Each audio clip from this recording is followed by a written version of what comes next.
Thank you.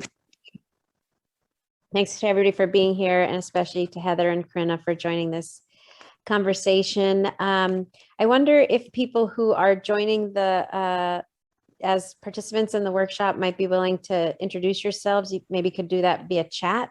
Just share your name and if you're affiliated with any institution. If you wouldn't mind sharing that, that'd be great. And also it'd be great to know if there's anything in particular you are hoping to learn or hear about in today's conversation. That way we know what your expectations are. But as Dusty said, my name is Sara Jayaraman. I am co-founder and president of One Fair Wage. We're a national organization of about 266,000 restaurant and other service workers across the country, and over 1,000 high road restaurant owners like Corinna, all over the country, who are part of our association called RAISE, Restaurants Advancing Industry Standards and Employment, and who actually agree with workers that we need to raise wages in this country and improve wages and working conditions in the service sector. So very quickly, I just want to tell you a little bit about the issue that we've been working on that was a big deal in Maine a few years ago, and now is a big deal again as a result of the pandemic. And I want to tell you about some new legislation that's moving both at the federal and the state level, which is really exciting to address these issues and ways that people can get engaged. And then we'll hand it over to Heather to share her experiences as a tipped worker and Corinna as a restaurant owner.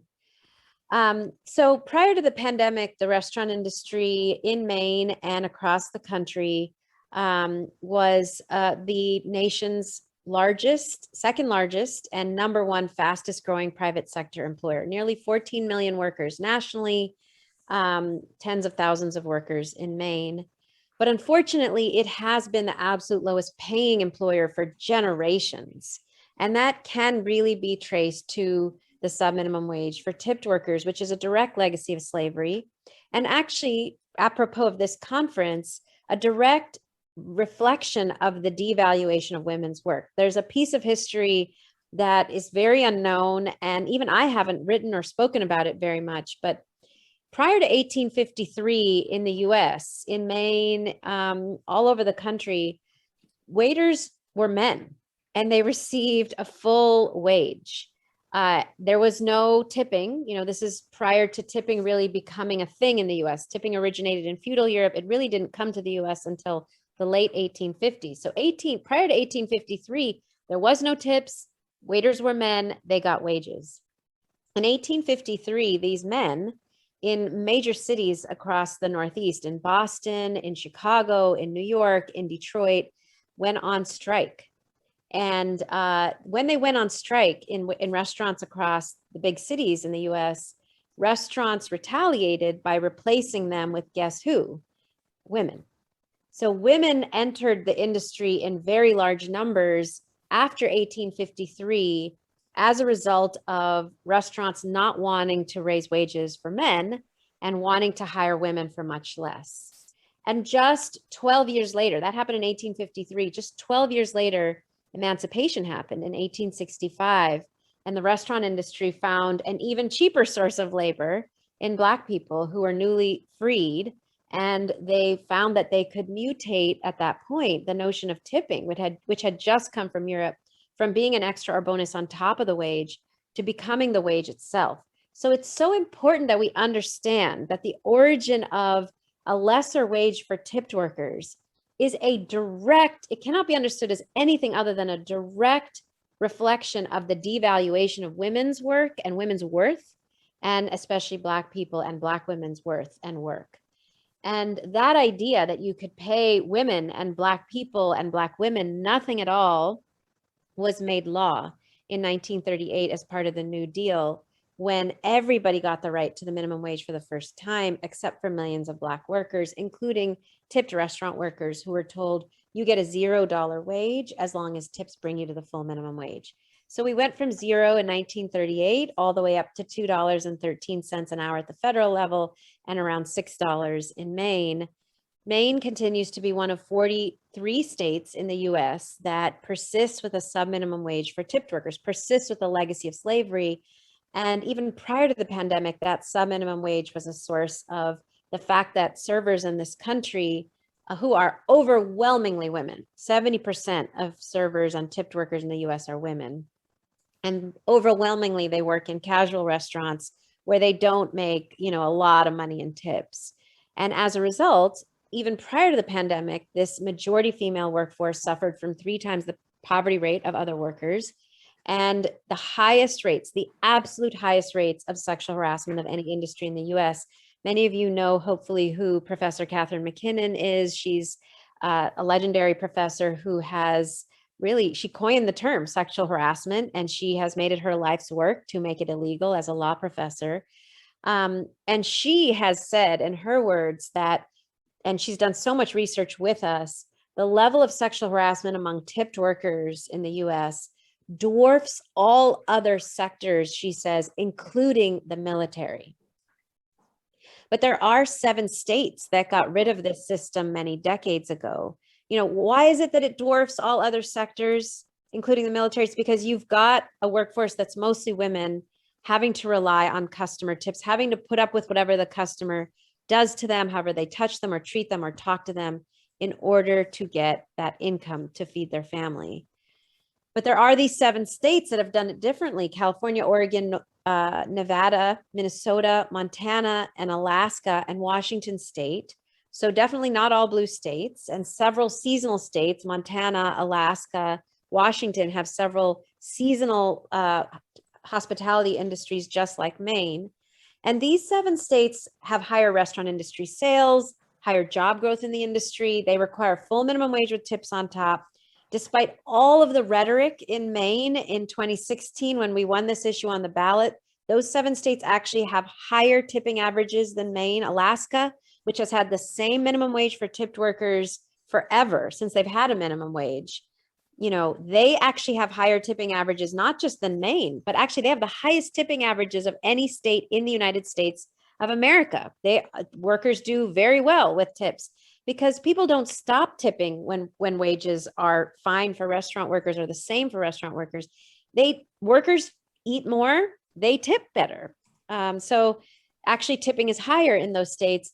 But one of the key things Professor Mckinnon has really focused on is that our data shows those states have 1/2 the rate of sexual harassment in the restaurant industry, because when you have a mostly female workforce, being able to count on a wage from their boss, like every other worker in every other industry, it diminishes the power dynamic between male customers and female servers.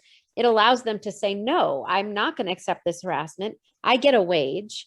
And so while these workers get tips, they're not so entirely dependent on the tips that they have to put up with the same level of harassment, and it cuts harassment in half. Professor Mckinnon has said she has never seen a policy more effective in cutting sexual harassment in any industry, including, in her words, making sexual harassment illegal, which has been her life's work. She has not seen any policy more effective in cutting sexual harassment than paying workers a full minimum wage with tips on top. So that was all pre-pandemic. And with the pandemic, that power dynamic between male customers and female servers got so much worse. 6 million workers lost their jobs. That's 1 in 4 Mainers, and 1 in 4 Americans that lost their jobs were in the restaurant industry. 2/3 of these workers reported to us that they face great challenges accessing unemployment insurance, because in most states, including Maine, they were told your wages are too low. The tips maybe weren't reported, maybe not just by the worker, but also by the employer. Your wages are too low to qualify for benefits, or they got very reduced benefits because the tips were undercounted. So great difficulties accessing unemployment insurance. Many of them went back to work last summer in outdoor dining and reported that tips were way down because sales were down, and customer hostility and health risks were way up, as we all know.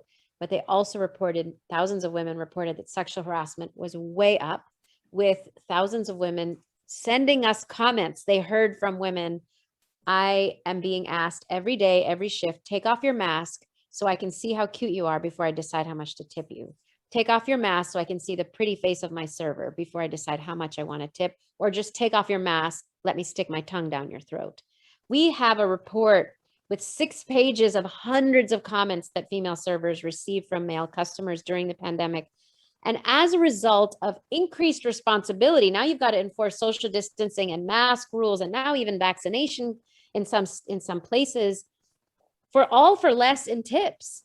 Millions of workers left this industry last year itself. They said it's not worth it anymore. Less tips and wages, increased responsibility, increased risk. It's not worth it. And they left.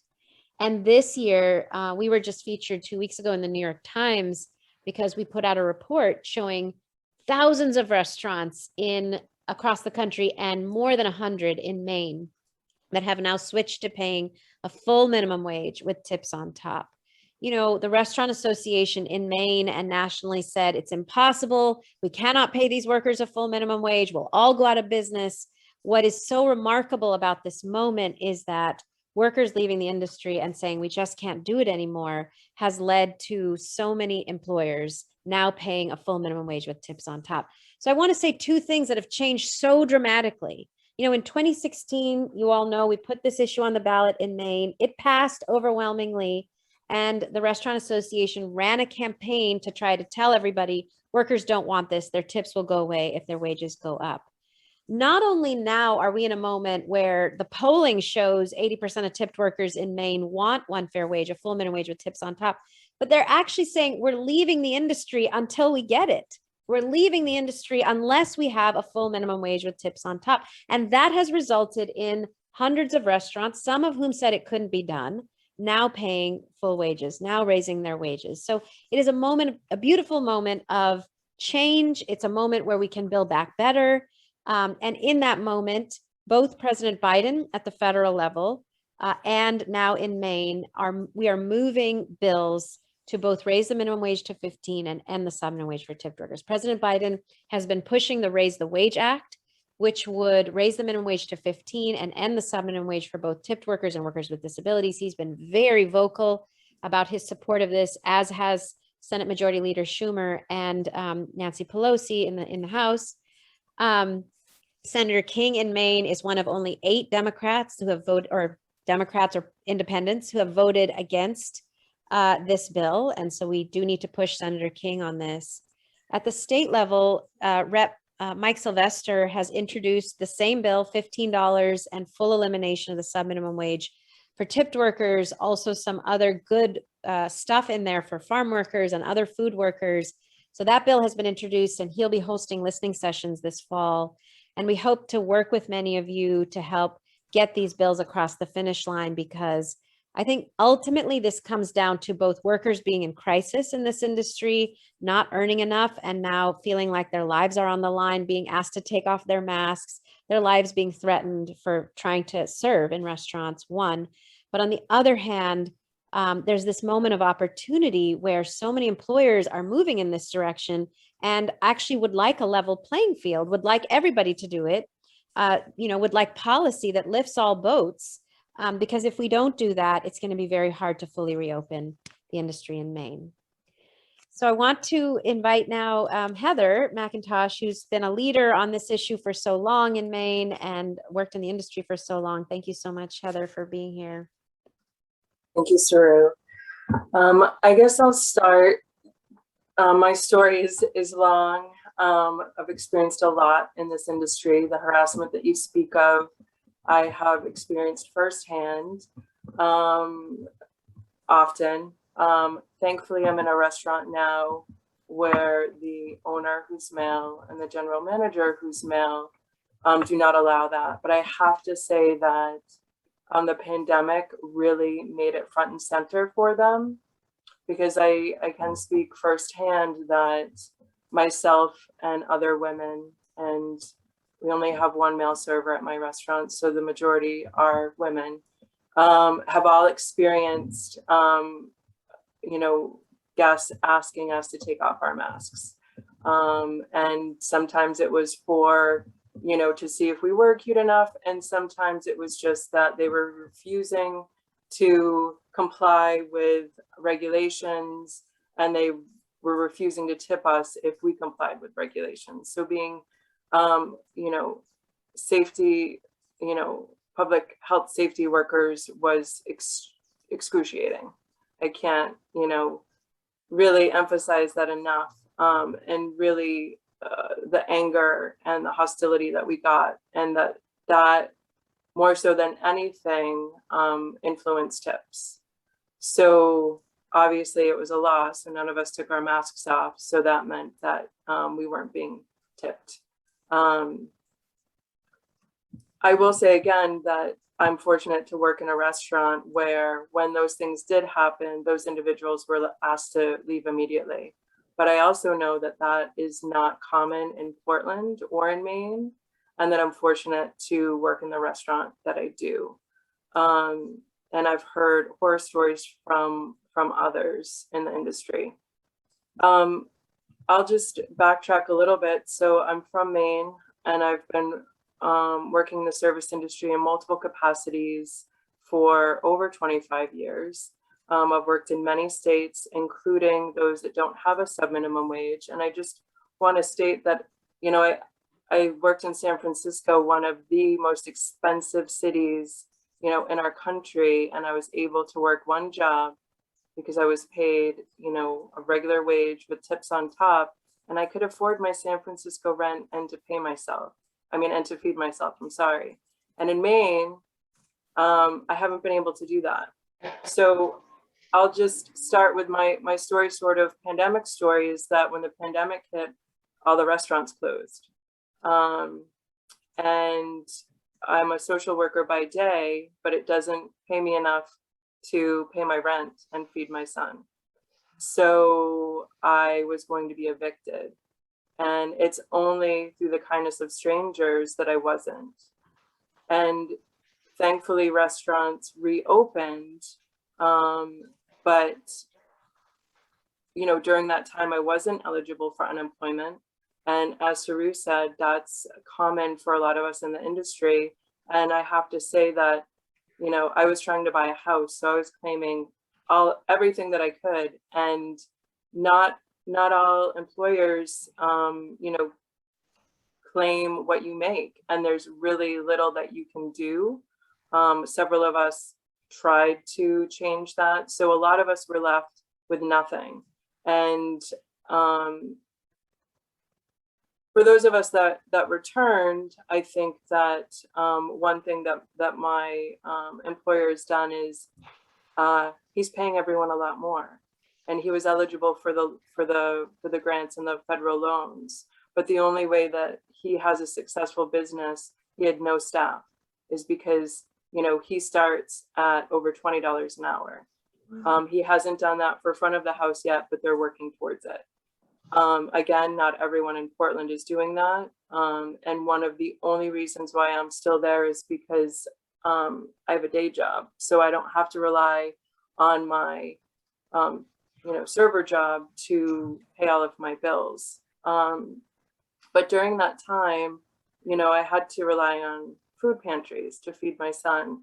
And I just wanted to talk about that a little bit because it's, you know, in Rep. Sylvester's bill. And I used to run a food pantry in Brunswick where Senator King lives, and interacted with him, you know, a fair bit. You know, he liked to come over and sit and have coffee with some of the folks that were having lunch.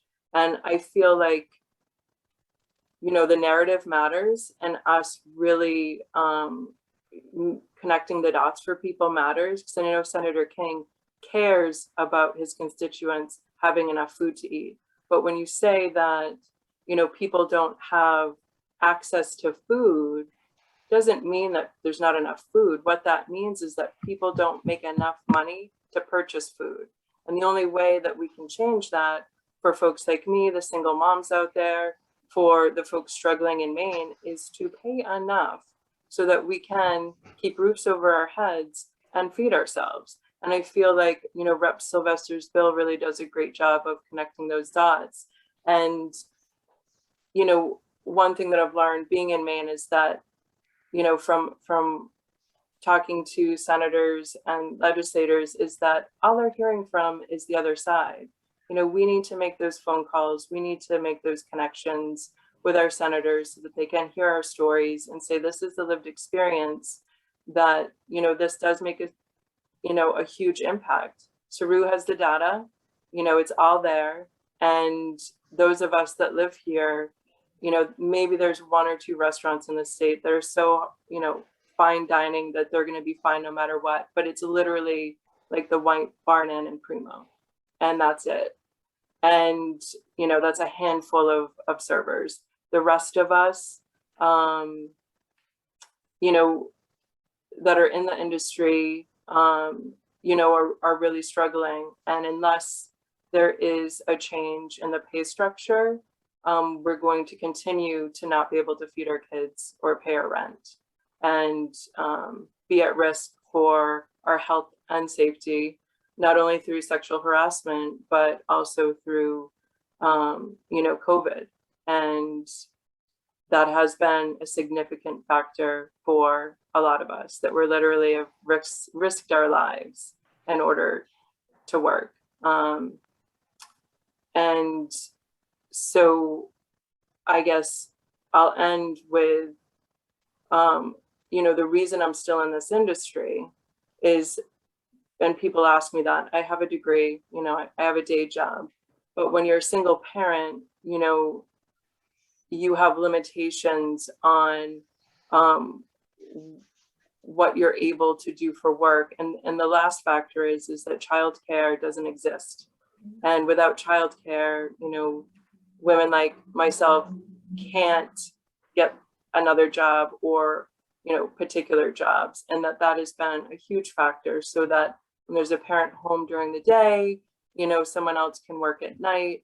But you know, the childcare that is available, there's like year-long wait lists to get in.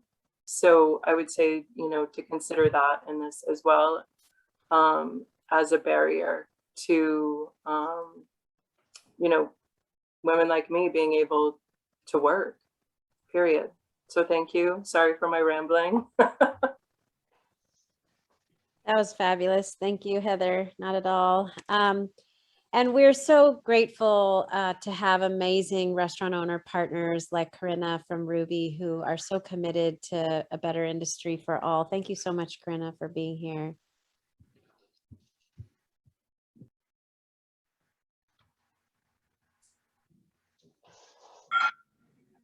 Sorry, I'm in my restaurant. It's a little loud up there, so can you hear me okay? Sorry. Okay, great. So my name is Corinna Stone. My husband and I opened Ruby's West End 6 months ago today. We're celebrating. So right in the middle of the pandemic.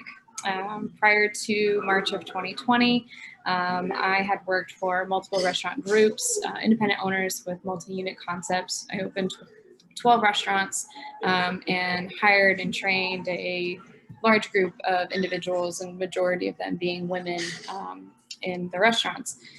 Took a step back and did some consulting last summer to help some restaurants transition through the pivot and operation changes that were needed to fight COVID in their restaurants. And the turning point for me in deciding to go into a minimum wage structure someday when I opened a restaurant was the example that both Sarah and Heather had both talked about. I had a bartender come to me just in tears, bawling, saying, "I've had it. As the last guy that's going to ask me to take my mask off to give me a tip. I'm not doing it again."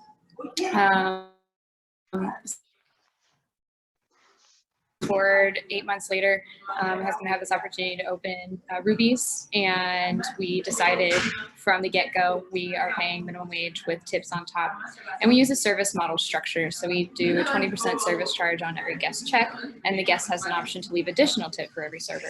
And we chose to do that because I think we are in such a critical time in the industry to make this move. There's not been a better time. There's policy being pushed. Advocates like Raise a High Road, One Fair Wage that are really putting power behind this. And they've been incredible resources through our journey and ownership. So we have put together essentially a training for restaurants who want to move into this model. Because I think we can talk a lot about policy, and obviously we want that to move forward. But then there's always the question of the tangible how. You know, how am I going to go from paying my employees less than $5 an hour? Some people, it's still $2.13 an hour. how am I going to make that shift from that low of a wage to a minimum wage with tips on top? And the interesting find in our case studies that we've done is that, you know, our industry standard labor cost is about 25 to 30% for most restaurants. Moving to a service charge model, minimum wage with tips on top, barely increases that past 11%. We have not seen a case study in which that increases more than 11%. So sure, that's added cost to the restaurant, but when you go back to expenses, that's an easy amount to cut down to make up for that labor cost. So it's totally doable. It's absolutely achievable in any concept, fine dining or casual concept. And we're hoping to, you know, at least start conversations with restaurants to be able to make that move, talk with legislators, talk with elected officials, and showing that it is possible in a transition over the course of just 1 year, no matter where restaurant labor costs are now, and you know, whatever their financial situations are, even coming out of COVID. The industry's had to be really creative this last year in how to survive, and I think now that we're kind of coming back to life slowly but surely, we can use that same creative energy to make sure that moving forward, we will not let our employees have to compromise themselves, their service, their integrity, just to make a tip. So, thank you for having me, Sarah. Thank you, Karina. So before we open it up for conversation, I just wanted to name a few key things that could be really helpful, you know, if people would be willing to engage with us in terms of ways people could support or get engaged. One is that we do have this bill moving both at the state level now and in Congress. For the congressional bill, it would be super helpful if people were willing to contact Senator King as your senator and let him know that you, not only do you support one fair wage, but now fabulous restaurant owners like Karina and so many workers like Heather need it and want it. So we just need to call Senator King and tell him to support the Raise the Wage Act. And during the discussion, I'll put the number to the congressional switchboard in case you don't have it. So people, you and others can call Senator King. As our bill advances in the Maine state legislature in the spring, we would love to engage those of you that are willing to work with us to push Maine state legislators. So I'll also put my email address if people would be willing to contact us and let us know if you're willing to be a part of that push on the Maine bill. That would be great. And the third thing is that we've published a report now listing the restaurants that are now paying one fair wage in Maine, including Ruby's. And so we'd really appreciate it if you would go to those restaurants and tell those restaurant owners, I'm here because it's wonderful that you're now paying one fair wage. And we want you to keep doing that, you know, and also could use your help as restaurant owners to let Senator King and legislators know that you don't want to do it alone, that you want it to be a level playing field. So when you eat out, encouraging restaurant owners who don't pay it to pay it, encouraging restaurant owners who do pay it to say, I'm here for you, we're here to support you, and we'd love it if you could help us tell your legislator that you don't want to do it alone. So those are three key things, and I'll put the report that lists the Maine restaurants and as well as the number to call Senator King in the chat. But would love to open it up and see what people's thoughts are and questions. Dusty, can you remind us how much time we have? You have up to 3 o'clock, but I think, you know, that's sort of your outer limit. You can, okay, as long as you like within that, and early, that also works for you. Great. I saw there was a question from Kim about sexual harassment. Kim, are you still there, and would you like to share?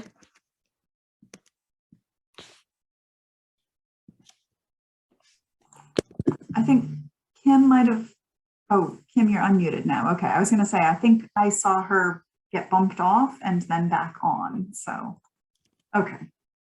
Mostly answered it. Were there other questions or thoughts people had? Were people around in 2016 when this was such a hotly contested issue?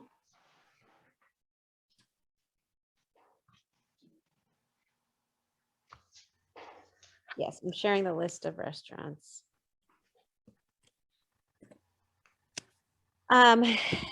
Yes, I'll just address the enforcement of existing laws. So the restaurant association, there's two laws really that are supposed to be enforced that are relevant here. One is that technically when you pay somebody a subminimum wage in a restaurant, that's $6 as opposed to the $12. You know, the law says that employers are supposed to ensure that tips bring people up to the full minimum wage. That's one law that exists on the books that, you know, has not really been enforced. Bye. Hi. And then the second law that's important to know about is, of course, laws against sexual harassment that make it illegal. And there are problems with both of these laws that fundamentally, in my opinion, don't make it so that enforcement actually is not the solution. And I'll explain what I mean by that. So in the first case, the Restaurant Association has always said, it's okay, we shouldn't have to pay people a full minimum wage because the law requires that we ensure tips bring people to the full minimum wage. Well, it was during the Obama administration that we saw the highest levels of government enforcement of that law. And the Obama administration, in trying to enforce that law, found an 84% violation rate with regard to employers in the restaurant industry actually going back and counting and making sure tips brought workers all the way to the full minimum wage for every hour that they worked. And we have great sympathy for employers because that is very hard to keep track of. It's very hard to ensure for every hour somebody works, tips bring you to the full minimum wage. There are other rules surrounding that law as well. You're supposed to consistently inform workers, I'm paying you less than the subminimum wage and I will make sure tips bring you to the full minimum wage. So there's notice requirements. You have to make sure workers earning the subminimum wage spend 80% of their time interacting with guests, which is impossible to enforce. So the idea of enforcing those rules is really tough. And the Obama administration actually ended up saying, after doing the investigation and attempting to do a lot of enforcement on the issue, the Solicitor General of the US Department of Labor under Obama ended up coming out publicly saying, this is unenforceable. It is not an enforceable rule. And we need to just end the subminimum wage and just pay everybody a full minimum wage for tipped workers. In fact, we've studied restaurants in California, LA in California versus New York City. Restaurants in LA get sued at 1/3 the rate. They have 1/3 the number of lawsuits on these issues as New York, which has a subminimum wage right now. And it's because it's just easier to comply with one wage rather than consistently having to make sure tips make up the difference and you ensure that there's 80%, 80% of the time they're spending with customers. So that's one law that, we've understood is not about enforcement. We actually just have to change the law. On sexual harassment, of course, the law is that, it's illegal. You're not supposed to be experiencing either direct harassment or assault or just even a hostile work environment. And employers are supposed to ensure that workers are not facing a hostile work environment. The problem with that general kind of milieu or just relying on that and enforcing those rules is that the vast majority of workers we've surveyed in the restaurant industry don't actually don't actually believe that what they're experiencing is sexual harassment. So for example, we surveyed thousands of workers and simply asked them, do you experience sexual harassment on the job? Only 1 in 5 workers said yes.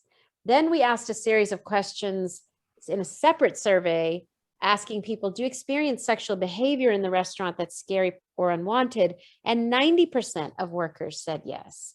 In our industry, as I'm sure Heather and Corinna can speak to, there's such a fine line between customers always right, pleasing the customer, and experiencing what you as a worker understand to be sexual harassment, understand to be illegal, and it's often so blurred that expecting workers to sue or, even complain to their boss, which they're often retaliated for about sexual harassment, it's just not a workable system. It's not a workable system to say we're going to enforce rules that say sexual harassment is illegal simply by putting the onus on workers to know that they're being harassed and then to file charges or to sue on that basis. And in fact, that is why Professor Mckinnon has said, who actually is the person who fought all the way to the Supreme Court to say this is illegal, has said it's not effective. It's not an effective system of laws. And what we need actually is to change the power dynamic for women in restaurants. And that means ending the subminimum wage for tipped workers. So I can say a lot more about that, but I think there has been, at least in the legal community, and I'm a lawyer, so, you know, I fully understand this, but there's been such a belief that it's all about just let's go sue, let's go sue, let's go sue. And what we know to be true is that just doesn't solve the problem, because just, you know, it's yes, partly about workers not knowing their rights, but even if they knew their rights, not having the power on the job to be able to believe that they could go and pursue their rights without getting retaliated against or even laughed at. I mean, it's so pervasive. Sexual harassment is so pervasive in our industry. I remember I spoke to students at the University of Chicago and I talked about this issue, and a young woman raised her hand and said, I don't understand why you're talking about this as if it's so outrageous. This is just our industry. This is how it works. And that has been, you know, the culture of our industry for so long, that even if people felt like my rights are being violated, I know this is illegal, then pursuing your rights, having the wherewithal to do that, going against your employer, saying I'm being sexually harassed, it's impossible to put that onus on workers. We really need to prevent it from the beginning. Heather, it looks like you'd like to weigh in on it. I would just say, and even when you are successful in those sexual harassment lawsuits against your employer, then there's non-disclosure, so it doesn't change the practice or the policy. And effectively, you no longer work at that particular, you know, business, and most likely you're blackballed from the industry in that city. Hypothetically speaking. I just want to jump in, and I think Lisa, you've had your hand up. Yeah, first of all, thank you to all of our panelists. I have a couple questions and some personal testimony. So one is I'm having difficulty reaching the One Fair Wage site. So just flagging that I'm not sure if that's online right now or if I have a bad URL. And curious about the list of restaurants and how that list was made, and if we can encourage, like I know some restaurant owners in my area, I'm in the Mid-Coast area, and would happily approach them and ask them if they would be willing, or what their thoughts are around this, and be willing to raise their wages and like to join that list while we're waiting for the bills to go through or not. And to wondering so I worked in a restaurant at a time where I was piecemealing enough money to pay the bills I needed to pay, was actually working 4 part-time jobs at the time, and did experience sexual harassment. It was at an IHOP from 10 p.m. till 3 a.m. in the morning on Friday and Saturday nights. Good stories to tell from there, and some not so great stories to tell.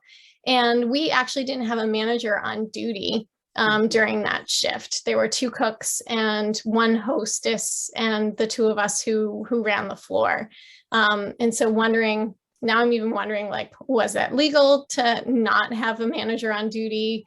And so I didn't have anybody that I could that was easily accessible, that I could go to say, hey, this just happened. Can you, I mean, I suppose I could have gone to the cooks who were men, and might have been able to intervene, but because I didn't have a manager on staff, didn't have any way to report that up. Yeah, so I wanted to make sure on the site, first of all, it's working for me. If you go to onefairwage.org or onefairwage.com, it takes you all back to onefairwage.site. So maybe if you just put that directly in, does that work for you? If not, It is not. I'm going to try a different browser. Maybe it's Chrome. Okay. But on your second question, so hopefully everybody saw, I put the report with the restaurants listed in the chat. And so initially we were just, you know, pulling together a group of great restaurant owners via word of mouth. And that group, you know, that's part of RAISE, our association, is, you know, around 20 or so restaurants in Maine. But this is a longer list that was 96 restaurants as of a few weeks ago. Now it's definitely exceeded 100. This has just been looking in the last month at job posting sites on, Indeed or Craigslist. And the fact that, over 100 restaurants on job posting sites in Maine are listing that they're paying a median wage of, in Maine, it's $15.22 plus tips. That's the median wage that people are paying right now. It's mind blowing. Again, 4 years ago, there was this huge fight in Maine. Restaurants said it's impossible, we can't do it. And now you've got literally hundreds of restaurants all paying it. And we have to, of course, encourage and support and help restaurants stay there so they don't go back, down later on. But it is quite amazing. And it would be great to get your help, all of you, whenever you eat out, to say, look at this great list.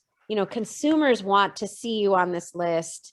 Join this list of great restaurants that moving in the right direction, or to go to these restaurants on this list and say, I'm so proud and happy to see you on this list. As a consumer, I want you to know, I hope you stay there at this wage and not go back next year or post-pandemic. And I'd love to see you join forces with, Raise and One Fair Wage to make this a level playing field, to have it be across the board. And then lastly, on your situation, unfortunately, it's not illegal to not have a manager, but it is so common and pervasive in our industry that people don't even have anywhere to turn to. And that's why, when the Me Too movement erupted, and I was very much a part of that, I was at the Golden Globes action. I went with Amy Poehler representing the restaurant industry. So very much a part of that, but there were so many problems with that. There were so many issues, I think, that with our movement. One being that the idea that simply having an HR department is a solution is just blatantly not. It's just not true.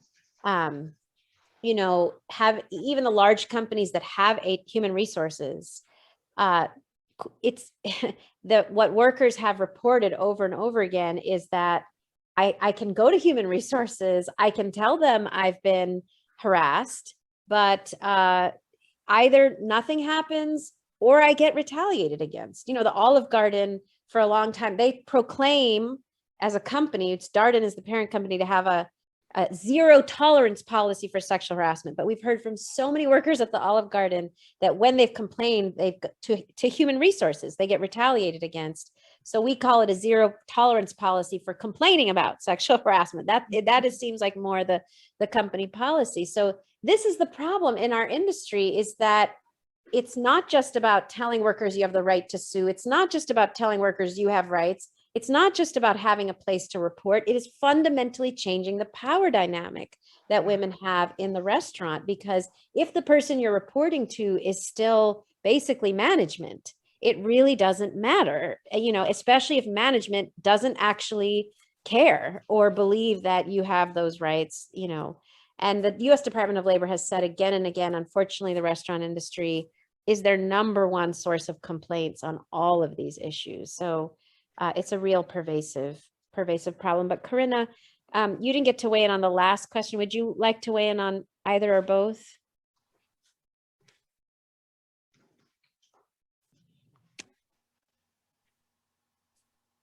Yeah, just specifically, are we talking about, from Gretchen here, or in Lisa's situation? Either one. Did you want to speak to the complaining about sexual harassment, suing about sexual harassment, or about the situation where there's nobody to report to when you're experiencing? Yeah, and Lisa, I'm so sorry that you were ever put in a situation like that. That is, unfortunately, like siren industry, not standard, but it happens. And I think what is important is, finding ways out of those environments. And, at the end of the day, I don't know what that IHOP staffing situation ended up to be, but I imagine it wasn't very pretty after a while. So, I think employees have a stronger voice right now than we ever have, because staffing crisis is what it is. So, you can go into introductory or intro levels. You can go into your first bar backing job. You can start being a bartender at a higher hourly rate right now because you have interest in being there first and foremost, and you have a louder voice in your compensation right now more than ever. And I kind of want to tie this into Gretchen, your question there about, you know, how do you approach your employee about implementing a minimum wage when they've historically resisted?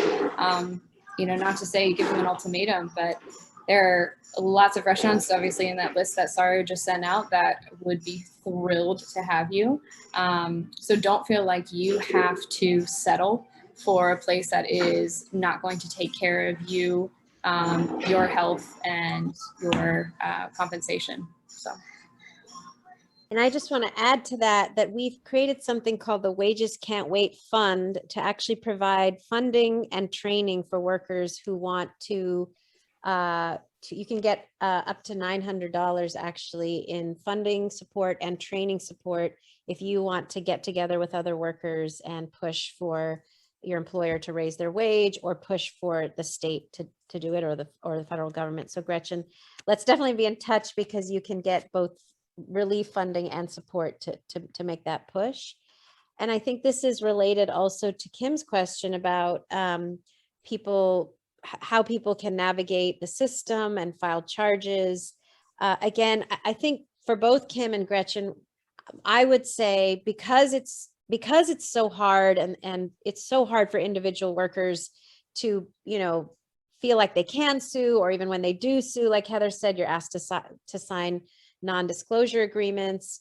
An organization like ours is a good resource. We can help workers navigate the system, file charges. We have a legal department. We can help workers with the relief funding, as I just mentioned, through the Wages Can't Wait Fund. We can train workers on how to speak up to their employers collectively or speak up generally. So we just are a general resource for workers and would love, again, I put my email in the chat, but would love if any of you know of workers who want to be in touch, who want support, we can put them through the fund and they can get funding and legal resources for free. Heather, would you like to add anything there? I just wanted to add two things. One is that Maine doesn't have the resources for the enforcement to happen. So there's one woman in the state of Maine that part of her job, and it's not her only job, is to you know, look into those complaints. So I would just say that Maine has to put more resources to, you know, helping to enforce these laws, period, for them to be able to work, because so many go just unanswered, or there's no one, you know, to process the complaints that come in. So, you know, that's part of the issue. And then, you know, the other, I would say, and this didn't come up in this conversation, but what often happens when you're seen as difficult, or if you're retaliated against, is that you're just not put on the schedule. So you're not fired, but effectively you have no shifts and aren't able to earn any money. So usually what happens is that people quit. So then they're not eligible for any benefits. And oftentimes, you know, that's a really difficult thing to prove because shifts change constantly. Most people do not have a set schedule in this industry.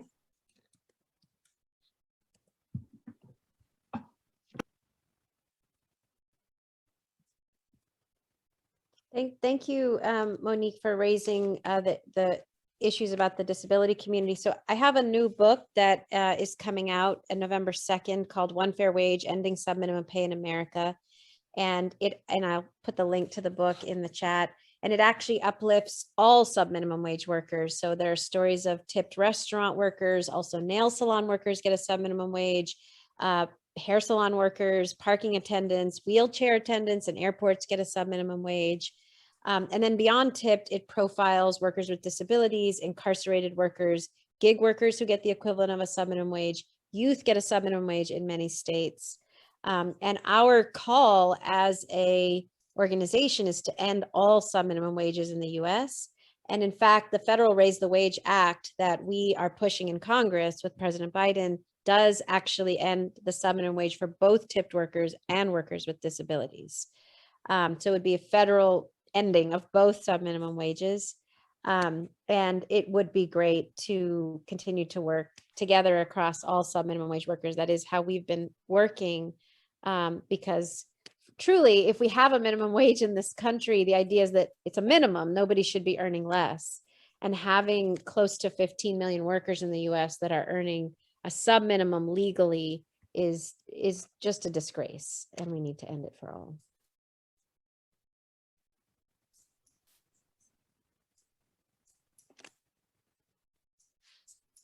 Would that bill include farm workers, especially migrant farm workers?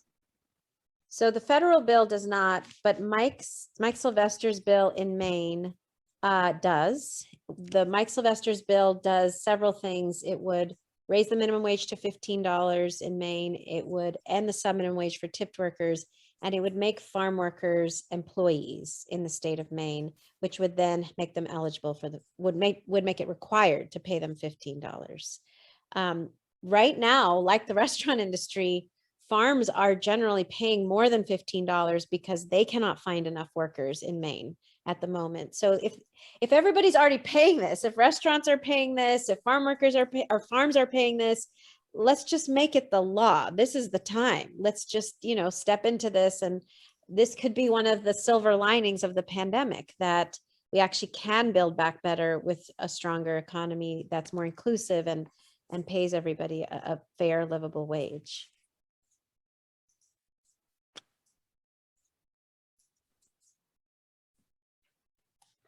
And for folks who are interested in sort of the ins and outs of that bill, or any bills this time of year, feel free to follow along with us. We do a weekly legislative roundup every Monday with kind of the status of all of our key bills. This will definitely be one of them.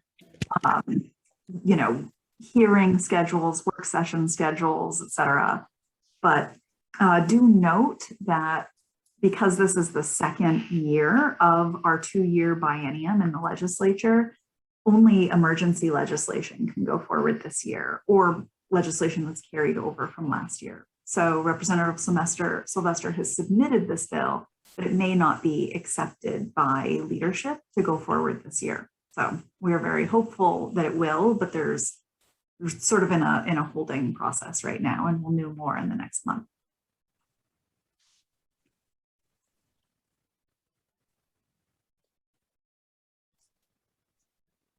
Wonderful. Well, if there are no more questions, I did put in the chat our Take Action page on our website, onefairwage.site/take action, where it allows you to call Senator King directly from there.